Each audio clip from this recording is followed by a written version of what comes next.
August 1996. Early August saw the return to the Shire of striker Gary Worthington, who had left the club 8 months earlier. He was immediately drafted into the team that played at Mossley, which came away 3-1 to the good. A 2-1 win at Guiseley with 2 goals from Norbury and Horner proved to the travelling Shire fans that Town were indeed buzzing, and looked forward to their last match prior to the conference season against Stockport County at the Shire. This was quite a stern test against another team in the second division, who again ran out 1-0 winners. However, at the end of the season prior, both Stockport and Bury had been promoted, and 1-0 defeats against such lofty opposition were very credible indeed. Town fans had good reason to expect bright things from John Carroll's new-look side, though the unavailability of Mick Norbury for 4 games through suspension, carried over from the previous season, would leave them a little lightweight up front.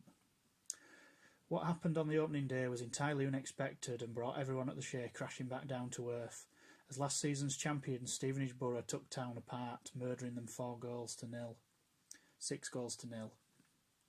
Had it not been for keeper Andy Woods, the general view was that Borough could have ended up reaching double figures.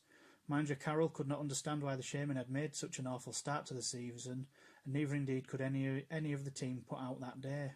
But one thing was for sure, Town had to improve on this performance, or the season was going to be a long and an extremely difficult one.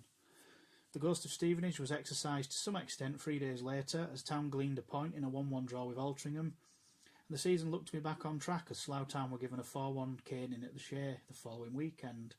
However, things again turned sour in the last 2 matches of the month, Town going down 2-1 at Southport and 4-1 at Kettering Town. The consolation goal at Rockingham Road, scored by Nick Norbury,